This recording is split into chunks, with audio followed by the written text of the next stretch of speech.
அப்படின்னு சொல்றாப்ல இருக்கு. இப்போ நீங்க எல்லாம் சேர்ந்து ஒரு கூட்டு களவாணி கேம் ஆடுவீங்க. அப்போ வந்து அந்த பாரு பொண்ணு மட்டும் யார்கிட்ட பேசினாலும் தப்பு, என்ன சொன்னாலும் தப்பு, என்ன பண்ணாலும் தப்பு. அப்புறம் அந்த அப்புறம் என்ன டாஸ்க்கு அந்த பிராங்க் டாஸ்க்கு வந்து நாங்க இல்லவே இல்லை சார் அப்படின்னு சொன்னோடனே உடனே ஏற்றி விட்டாரு ஹோஸ்ட்டு. இந்த மாதிரி அப்போ இருந்தால் இன்னும் என்னென்ன பண்ணியிருப்பாங்கல்ல பாருன்னு அப்படி அந்த பொண்ணை கலாய்ச்சிங்களே.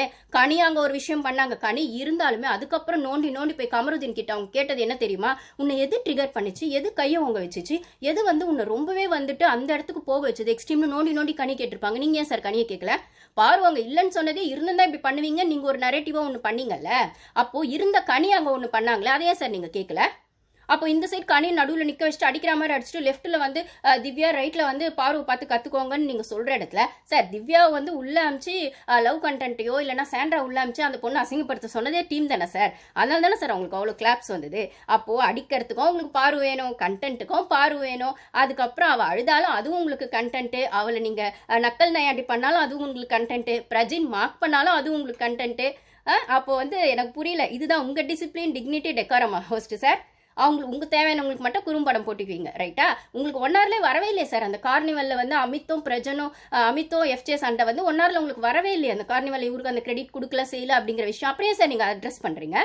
அப்போ வந்துட்டு பிரஜன் பார்வதி விஷயமே நீங்கள் 1 hourல காட்டலை. அப்போ வந்து அதை நீங்கள் அப்படியே விட்டுருக்கலாமே. வெறுமனே அது என்ன நடந்துச்சுன்னு காட்டாமல் அதுக்கப்புறம் பின்னாடி பேசினது தான் நீங்கள் காட்டியிருக்கீங்க. அப்போ அதை அட்ரஸ் பண்ணி ஏன் சார் பார்வத்திட்டுறீங்க? இதெல்லாம் நாளைக்கு வரப்போகுது. நாளைக்கு எபிசோட் மோஸ்ட்லி தேவையில்லாதல நான் பார்க்கவே போகிறதில்ல. அதனால இப்போயே நான் ப்ரொமோ வர்றது, அந்த குறும்படம் ஃபயர் விட்றது இதெல்லாம் இப்போயே நான் பேசிடுறேன். ஸோ வந்து இது இருக்க டாக்ஸிக்காக போகுது அப்படிங்கிற பட்சத்தில் இந்த சீசனே வந்து அந்த கார்ப்பரேட் கமர்ஷியல் ஷோனால தான் வந்து டாக்ஸிக்காக போகுது, ஹோஸ்ட்னால தான் டாக்ஸிக்காக போகுது.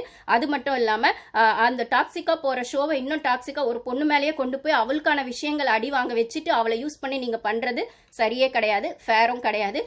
இது பக்கா வந்து ரொம்ப கேவலமாக இருக்குது, ரொம்ப மட்டமாக போயிட்டுருக்கு ஷோ அப்படின்னு தான் சொல்லணும்.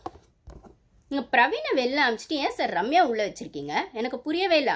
அந்த ஃபஸ்ட்டு இருந்தது துஷார் ரம்யான் தான் இருந்துச்சு எவிக்ஷனு. ஆனால் உள்ளே வந்து சேனல் ப்ராடக்ட் அப்படிங்கிறதுனால என்ன சொல்கிறது, எஃப்ஜேவும் டேஞ்சர் ஜோன் தான். ஆனால் அவனெல்லாம் சேஃப் ஜோனில் உட்கார வச்சுட்டு எஃப்ஜே வந்து சேது சார் கோட்டாவில் உள்ளே அவனை ஃபைனல் வரைக்கும் கொண்டு வந்துடுவாங்க போலங்க, டாப் 5 வரைக்கும் விஷாலை கொண்டு வந்த மாதிரி. ஆனால் அவன் விஷயத்தெல்லாம் அட்ரஸ் பண்ணலை. ஆதிரிய விஷயமா உள்ளே பண்ணுற விஷயமா இப்போ பாருங்களேன், ஒன்றுமே இல்லாத விஷயத்துக்கு குறும்படம் போட்டு அமித்துவை கூப்பிட்டு வந்தோ வந்து தீபக்கை நிற்க வச்சு பண்ணுறதுலாம் இந்த ஷோ வந்து ரொம்ப மோசமா இருக்கு. நீங்க பாசிட்டிவான விஷயத்தை நீங்க ஷோல காட்டவே இல்லை சார் முதல்ல இருந்து. இப்போ கூட அந்த பொண்ணு வந்து கேப்டன் இது அந்த மேனேஜர் ஆன அப்புறம் நல்லா பண்ணிச்சு பாரு பொண்ணு, நீங்க அதுக்கு ஒரு அப்ரிசியேஷன் கொடுத்தீங்க. அதுக்கப்புறம் வந்து அந்த சாண்ட்ரா விஷயங்கள்ல இருந்து நெகட்டிவ் மட்டும் நீங்க சொன்னீங்களே, அதை வந்து பக்குவமா ஹேண்டில் பண்ண விஷயங்கள்ல சுத்தி இருக்க ஹவுஸ்மேட்ஸ் அதை ஒரு விதமா பண்ணியிருப்பாங்கல்ல, அதையும் நீங்க சொல்லவே இல்லை. எனக்கு புரியல. அப்புறம் விக்ரம் அவர் வந்து ரொம்ப நல்ல ஒரு மாதிரி அவர் பண்ணாரு. அவருக்கு அந்த மேனேஜர்ஷிப் பொறுத்த வரைக்கும் அவர் ஒழுங்காக ஒரு லுக் பண்ணாரு. ஆனால் கமருதீனுக்கு ரெட் கார்டுன்ற அந்த பிராங்க் ரெட் கார்டு கொடுக்குறாங்கல்ல, பிராங்க் ரெட் கார்டு கொடுத்தோன்னே அது பிராங்க்னு ஆகிற பட்சத்தில் ரொம்ப தான் இவர் ஃபீல் பண்ணும்போது வினோத்துக்கு வந்து ஆப்வியஸாக ஃப்ரெண்டுக்கு ரெட் கார்டு வரக்கூடாதுன்றது ஓகே, அவரோட புரிதலுக்கு அவங்க ஃப்ரெண்ட்ஸ் அப்படின்னு சொல்லும்போது நீங்கள் அங்கே மட்டும் வினோத்தை கார்னர் பண்ணி அதையும் நீங்கள் மற்றவங்களுக்கும் அப்படி யோசிச்சிருக்கணும் இல்லைனா? எங்கள் சாண்ட்ரா அவங்க புருஷனுக்காக யோசிச்சாங்க, பிரவீனா அவருக்காக அந்த ஆர்டிஸ்டுக்காக அவர் யோசிச்சாரு, கமருதீனுக்காக ஒரு ஃப்ரெண்டாக வந்து வினோத் யோசிச்சாரு. அது எப்படி எல்லாரும் உங்களுக்கு தேவையானவங்க மட்டும் எல்லாருக்கும் யோசிக்கணும்னு பார்க்குறீங்க, தேவையில்லாதவங்க அவங்களுக்கு தேவையானவங்க யோசிச்சா அது தப்புன்னு சொல்கிறீங்க. எப்படி வேணா உல்ட்டாவா நீங்கள் எப்படி வேணா ஹோஸ்ட் வந்து நீங்கள் மாற்றி பேசுவீங்களா சார்? நியூட்ரலாக பேசவே மாட்டீங்களா? அப்படி இருக்கிற பட்சத்தில் கமருதீனை மட்டும் நீங்கள் அடிக்கிறீங்க. அந்த பையனை எப்போ பாரு எழுப்பி அந்த பையனை தான் தப்பு, அந்த பையனுக்கு தான் இப்படி தெரில அப்படி தெரிலன்னு ஏன் சார் அந்த பையனை மட்டும் அடிச்சுக்கிட்டே இருக்கீங்க?